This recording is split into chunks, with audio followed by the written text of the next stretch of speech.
Halo Sobat Tani yang berbahagia, Assalamualaikum warahmatullahi wabarakatuh. Kita kembali bersama di acara Tani Cerdas, sebuah segmen yang membahas solusi dan inovasi untuk dunia pertanian. Masih bersama saya, Ibu Nita dari Radio Agro FM. Sobat Tani, saat ini para petani sering menghadapi tantangan besar dalam pengendalian hama dan penyakit tanaman.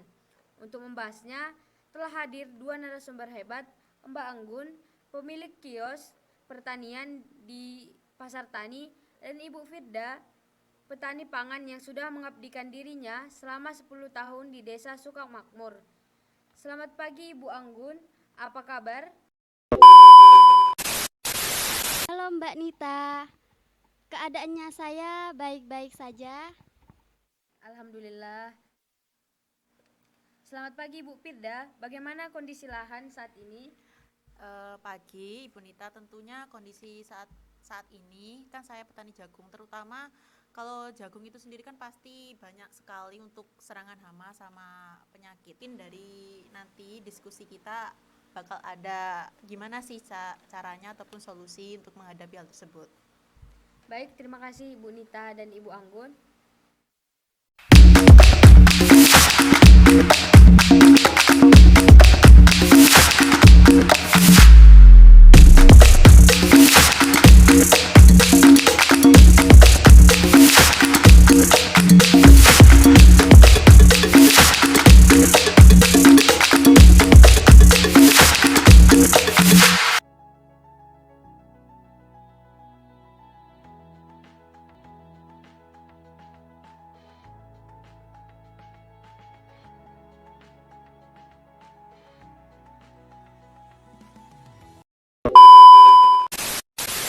Ibu Anggun, apa saja produk atau teknologi yang tersedia di kios Ibu untuk membantu pengendalian hama dan penyakit khususnya di musim hujan seperti sekarang?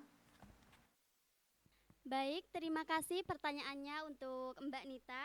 Di kios kami tersedia berbagai macam pestisida seperti pestisida nabati dan rekomendasi produk ramah lingkungan seperti biopestisida dari ekstrak daun mimba serta spora bacillus untuk mengendalikan penyakit.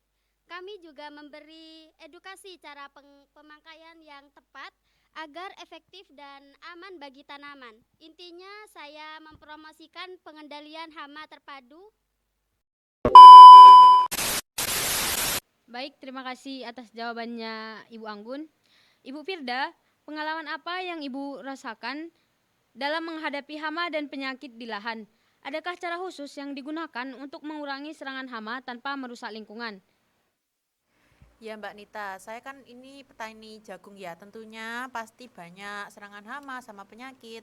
Untuk hama yang menyerang jagung adalah hama ulat grayak, sama penyakitnya itu adalah penyakit bulai, yang dimana saya kan kalau memakai pestisidanya untuk ulat grayaknya itu pakai Saporo, sama kalau untuk bulainya itu saya pakainya itu Antrakol 70 WP dengan cara disemprot.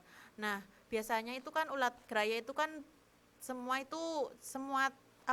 bagian tanaman itu kan diserang ya, mulai dari pucuk, batang, tongkol sama daun itu diserang. Tentunya kalau saya temui itu kan di lapang itu batangnya itu biasanya itu patah dan ada ulat grayaknya itu. Terus selain itu kan saya juga melakukan pemantauan dan penanaman kacang tanah sama menerapkan pergiliran tanaman dan menanam bunga-bungaan seperti tanaman refugia yang tentunya itu kan bersifat menarik predator. Nah, hal itu kan cukup efektif untuk mengurangi populasi hama secara bertahap tanpa terlalu bergantung pada bahan kimia. Mungkin dari Mbak Anggun nanti ada solusi terkait masalah tersebut atau gimana? Wah, menarik sekali ya jawaban dari Ibu Firda. Ternyata Ibu Firda melakukan penerapan konsep agroekologi. Ini patut dicontoh nih teman-teman oleh Sobat Tani semua. Ternyata Mbak Anggun dari sisi produksi di kios, apakah ada tips praktis bagi petani yang ingin beralih ke metode yang lebih ramah lingkungan seperti yang dilakukan Ibu Firda untuk lahan pertaniannya? Tentu Mbak Nita, kami sangat mendukung langkah tersebut Kami menyediakan perangkat feromon yang sangat efektif menarik hama jantan. Kami juga menyarankan penggunaan pupuk hayati untuk memperkuat ketahanan tanaman dari dalam. Intinya adalah pencegahan penggunaan produk yang selektif dan selalu konsultasikan dosis pemakaiannya. Jadi ternyata Ibu Anggun menjelaskan, jadi kuncinya itu adalah di pencegahan, pemantauan rutin, dan kombinasi penggunaan produk alami serta kimia yang bijaksana. Baik Sobat Tani, mari kita buka sesi tanya jawab petani melalui saluran telepon dan pesan singkat. Sudah ada 3 pertanyaan yang masuk.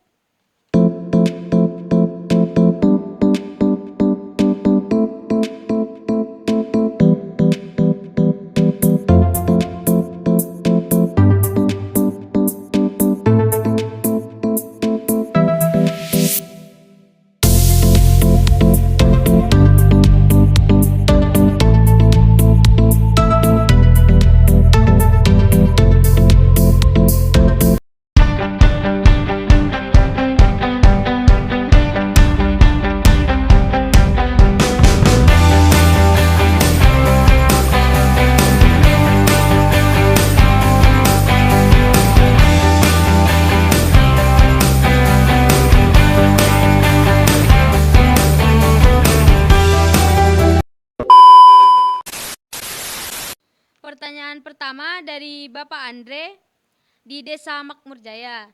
Tanaman padi saya diserang wereng, padahal baru 3 hari lalu saya semprot. Apa saran dari Ibu Anggun? Baik, langsung saja saya jawab Mbak Nita. Terima kasih pertanyaannya dari Bapak Andre. Jika wereng sudah resisten, Bapak perlu mengganti jenis insektisida dengan bahan aktif yang berbeda. Misalnya dari golongan neonicotinoid atau korbamat yang memiliki cara kerja yang berbeda. Jangan lupa dosis dan waktu penyemprotannya itu utamakan pada sore hari, Mbak Nita. Baik, terima kasih jawabannya Ibu Anggun. Selanjutnya pertanyaan kedua dari Ibu Putri di Sukatani. Bagaimana cara efektif mengendalikan penyakit layu fusarium pada jagung tanpa menggunakan pestisida kimia yang biasanya dapat menyebabkan kerusakan pada lingkungan? Layu fusarium memang sulit, Mbak Nita. Cara saya adalah dengan mencabut tanaman yang sudah terinfeksi agar tidak menular. Kemudian saya gunakan trichoderma yang disiramkan ke media tanam untuk melawan jamur patogen di tanah. Pastikan juga drainase airnya itu lahan tidak tergenang. Mungkin itu saja saran dari saya, Mbak.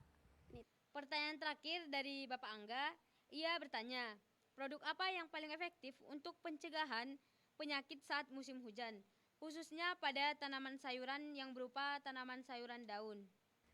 Musim hujan rawan jamur. Kami sarankan penggunaan fungisida kontak dengan bahan aktif seperti mancozeb atau propinep untuk perlindungan di permukaan daun. Aplikasikan secara rutin sebelum hujan tiba. Ini jauh lebih baik daripada mengobati setelah penyakit muncul, Mbak.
terima kasih kepada narasumber termasuk Ibu Anggun dan Ibu Nita.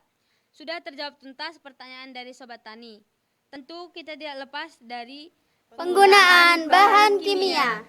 Namun yang terpenting adalah bijak dan dan selektif. Sebagai penutup, mari kita dengarkan kesimpulan dan pesan kunci dari kedua narasumber kita. Baik, kepada Ibu Anggun dan Ibu Firda, saya persilahkan untuk memberikan pesan dan kesimpulan untuk para teman-teman kita, Sobat Tani yang ada di luar sana. Baik, langsung saja pesan dari saya itu konsultasi adalah kunci keberhasilan.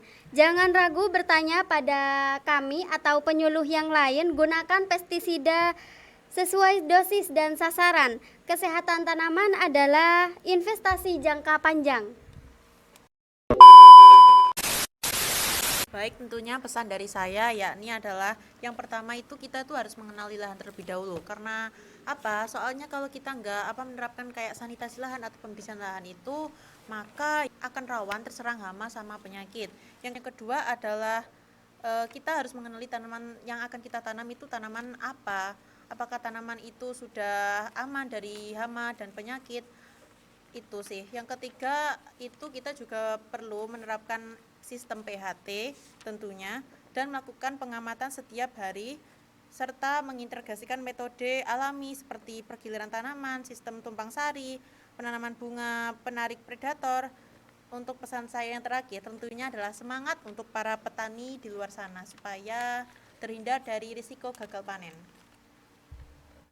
Baik, terima kasih kepada Ibu Anggun dan Ibu Firda atas wawasan yang sangat luas serta memberikan saran yang sangat berguna dan sangat memotivasi teman-teman Sobat Tani yang ada di luar sana.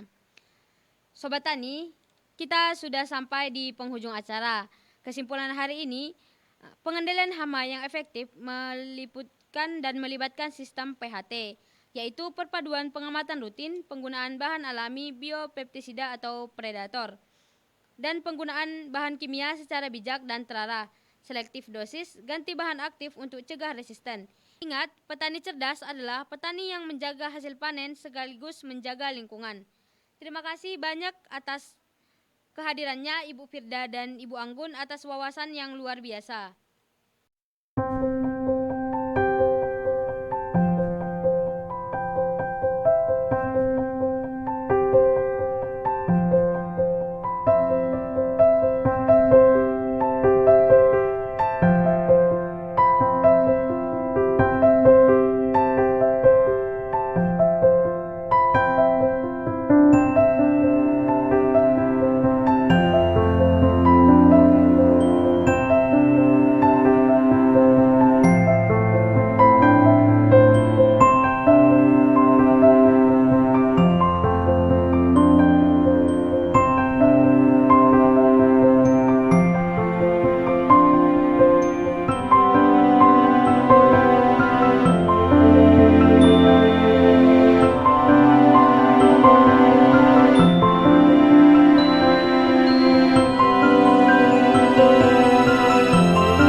Demikianlah episode Tani Cerdas kali ini.